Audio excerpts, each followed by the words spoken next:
சட்டவாக்கமாக்கப்பட்டுத்தான் Donald Trump அவர்கள் இந்த கோப்புகளை வெளியிட்டிருந்தார். அதாவது வந்து தீர்மானங்கள் சட்ட அவைகளில் எடுக்கப்பட்டு அதற்கு ஆதரவு கொடுக்கப்பட்டு, அதாவது வந்து இவருடைய கட்சியைச் சேர்ந்தவர்களே ஆதரவு கொடுத்துத்தான் கோப்புகளை வெளியில் கொணர வைத்தாலும் இதில் பல மர்மங்கள் இருக்கின்றன என்பது உண்மை. அதை வகையில் இருக்கின்ற மேக்ஸ்வெல் இவருடன் இணைந்து பெண்ணாக இருந்து இவ்வளவு குற்றங்களை இவருக்கு இணையராக இருந்து செய்தவரின் நிலைமை என்பது அவர் தற்பொழுது தனக்கு டொனால்ட் ட்ரம்ப் அவர்கள் பாவ மன்னிப்பு தருவார் என்கின்ற ரீதியில் அவருக்கு ஆதரவான கருத்துக்களை தெரிவிப்பதாக அமையும் என்கின்ற நிலை இருக்கின்றது. தற்பொழுது உண்மையிலே அரசாட்சியின் உச்ச கட்ட பதவியில் டொனால்ட் ட்ரம்ப் இருக்கின்றபடியால் எவ்வாறான விடயங்கள் மறைக்கப்பட்டன என்பது தெரியாத விடத்தும் FBI ஏற்கனவே கூறிவிட்டது இவைதான் தங்களிடம் உள்ள ஃபைல் என்று. சேனல் 4 நிறுவனம் நேற்றைய தினம் கூட ஒரு செய்தியை கொண்டு வந்திருந்தது. என்னவென்று சொன்னால், ஜெஃப்ரி எஸ்டின் அவர்களின் அமெரிக்க ஆடம்பர மாளிகையில், நியூயார்க்கில் ஆடம்பர மாளிகையில் இரகசிய கமராக்கள் பொருத்தப்பட்டு இரகசியமான முறையில் கூட பதிவு செய்யப்பட்டதாக அது தொடர்பான ஒரு ஒளிநாடாவை கூட வெளியிட்டிருந்தது.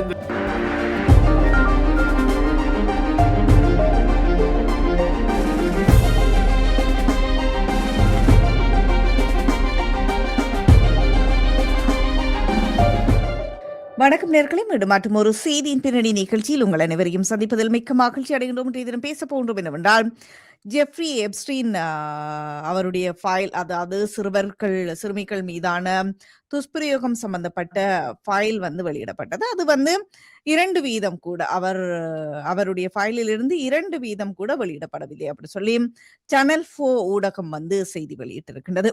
இது பற்றி பேச போன்றோம். தகவல்களை கேட்டறிவதற்காக சுரேஷ் சர்மாவை இணைத்துக் கொள்ள போன்றோம். வணக்கம் சுரேஷ் சர்மா. வணக்கம். வணக்கம் சுதர்ஷினி. வணக்கம் நேயர்களே. ஆமா, மீண்டும் வரவேற்கின்றோம் நிகழ்ச்சிகளுக்கு. ஜெஃப்ரி எப்ஸ்டீன் அவருடைய ஃபைலில் வந்து 2 வீதம் கூட வெளியில விடப்படவில்லை அப்படி சொல்லி செய்தி வெளியாகி இருக்கின்றது. தற்போதைய செய்தியை வந்து சேனல் 4 ஊடகம் வந்து வெளியிட்டிருக்கின்றது. இது எவ்வாறான விடயத்தை மக்களிடையே சொல்ல வருகின்றது அப்படி சொல்லி நீங்கள் நினைக்கின்றீர்கள்? ஒரு 2 வீதம் தான், ஒரு ஃபைலினுடைய முழுத்தன்மையையும் குறைக்காமல் ஒரு கடைசி ஒரு 50 வீதம் அப்படின்னு இல்லாமல் ஒரு 2 வீதம் தான் வெளியிட்டு இருக்கின்றார்கள் அப்படி சொல்லி சொன்னால் எவ்வாறானது ஒரு செய்தியை வெளியிட போகின்றார்கள் அப்படி சொல்லி நினைக்கின்றீர்கள்? இல்ல, இது ஒரு நிச்சயமான ஒரு அதாவது ஆரோக்கியமான கேள்வி. எவ்வாறு இவர் 2 வீதம் என்பது இந்த விவகாரத்தில் முக்கியமானதாக இருக்கின்றது என்று 14க்கு மேற்பட்ட 14.5 டெராபைட்ஸ் என்றால் அது ஒரு 14,500 கிகாபைட்ஸ் தொகையை உள்ள ஒரு பெரிய ஃபைல் கோப்புகள் இவர்களிடம் இருக்கின்றன என்றாலும் அதில் சில வேளைகளில் 1-2 தகவல்கள் மாறி மாறி சேமிக்கப்பட்டிருக்கலாம் போன்றவை இருந்தால் கூட நிச்சயமாக இந்த விவகாரம் என்பது விடயங்கள் மறைக்கப்பட்டிருக்கின்றது என்பதைத்தான் காட்டி நிற்கின்றது. அதற்கான காரணங்கள் 2. ஒன்று, முதலாவது காரணம் வந்து இப்ப 15,000 டெராபைட் என்பது ஒரு பெரிய கட்டுமான கோப்புள்ள ஒரு கோர்வைகள், அதாவது எலக்ட்ரானியல் கோர்வை. அதனை அவர்கள் எவ்வாறு வைத்திருந்தார்கள்? ஆக்கா எனப்படுகின்ற பிரதியிட்டு தரவிறக்கம் செய்திருந்தார்களா அல்லது அதனை பதிவிட்டு வைப்பில் வைத்திருந்தார்களா போன்ற பல இத்தியாதிகள் எல்லாம் இருக்கின்றன. இருந்த பொழுதிலும் ஒரு நேர்மையான விசாரணை என்பது நடைபெறுகின்ற பொழுதுதான் இவ்வாறான விடயங்களை வெளிக்கொணர முடியும்.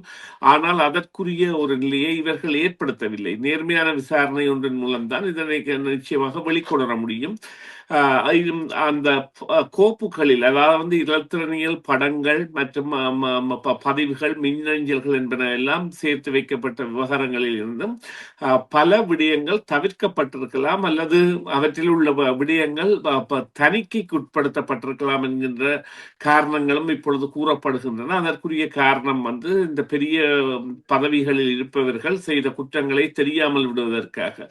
ஆனால் இந்த விவகாரத்தில் இங்கே அதாவது தற்பொழுது சூடு பிடித்துள்ள நிலைமை என்னவென்று சொன்னால், அதாவது வந்து இந்த விவகாரத்தில் இவ்வளவு கோப்புகள் இருந்தும் எதற்காக இந்த 1.2 அல்லது அதாவது வந்து 2 வீதம் என்பது உண்மையிலேயே 15 வீதம் என்று பொழுது இவர்கள் 300 கிகாபைட்ஸை கூறுகின்றார்கள். ஆனால் இவருடைய பங்குதாரராக இந்த குற்றங்களில் ஈடுபட்டு இப்பொழுது 20 வருட தண்டனைகளை அனுபவித்து வருகின்ற மேக்ஸ்வெல் அவர்களின் விசாரணையின் பொழுது கூட 1.2 ட்ரில்லியன் அதாவது வந்து சைஸ் உள்ள ஃபைல்கள் விசாரணையின் பொழுது சமர்ப்பிக்கப்பட்டிருந்தன.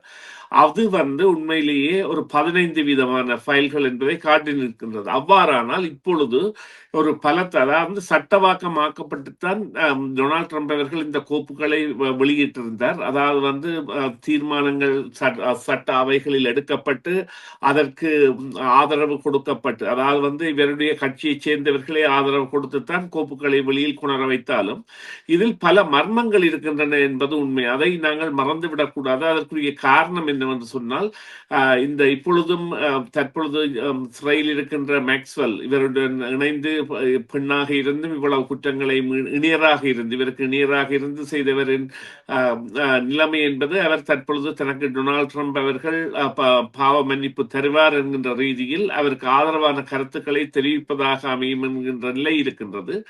அந்த நிலையில் மேலதிக விவரங்கள் வெளிவந்தால் நிச்சயமாக அது பல உண்மைகளை கொண்டு வரும். அதுதான் உண்மை.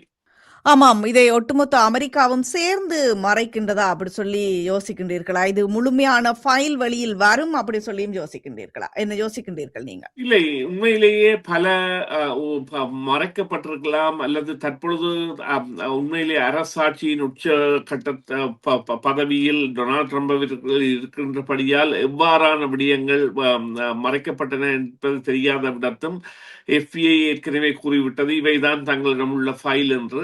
ஆனால் இதனும் மேலான கோப்புகள் இருக்கின்றன என்ற நம்பிக்கையை இப்பொழுது இந்த சேனல் 4 நிறுவனம் கொண்டு வந்திருக்கின்றது. அதை விட சேனல் 4 நிறுவனம் நேற்றைய தினம் கூட ஒரு செய்தியை கொண்டு வந்திருந்தது. என்னவென்று சொன்னால், ஜெஃப்ரி எப்ஸ்டீன் அவர்களின் அமெரிக்க ஆடம்பர மாளிகையில், நியூயார்க்கில் ஆடம்பர மாளிகையில் இரகசிய கேமராக்கள் பொருத்தப்பட்டு இரகசியமான முறையில் கூட பதிவு செய்யப்பட்டதாக அது தொடர்பான ஒரு ஒளிநாடாவை கூட வெளியிட்டிருந்தது. இன்வெஸ்டிகேஷன் ஜேர்னலிசத்தில் மிகவும் தீவிரமாக ஈடுபடுகின்ற ஒரு தரப்பாக இருக்கின்றபடியால் அவர்கள் இந்த விவகாரத்தை கொண்டு வருவதற்கு உதவுவார்கள் என்று நம்பலாம்.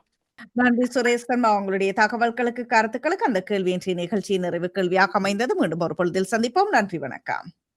நன்றி சுதர்ஷினி, நன்றி நேயர்களே, மீண்டும் ஒரு பொழுதில் சந்திப்போம். டிவிஐ யூடியூப் சேனலில் இணைந்திருக்கும் நேயர்கள் அனைவருக்கும் எமது நன்றி. எமது காணொளி தொகுப்புகளை தொடர்ந்து நீங்கள் பார்வையிடுவதற்கு கீழிருக்கின்ற பெல் பட்டனை அழுத்துவதனூடாக நோட்டிபிகேஷனில் பல காணொளி தொகுப்புகள் உடனுக்குடன் உங்களை வந்து சேரும். அருகில் இருக்கின்ற முக்கிய காணொளி தொகுப்புகளையும் பார்வையிட தவறாதீர்கள்.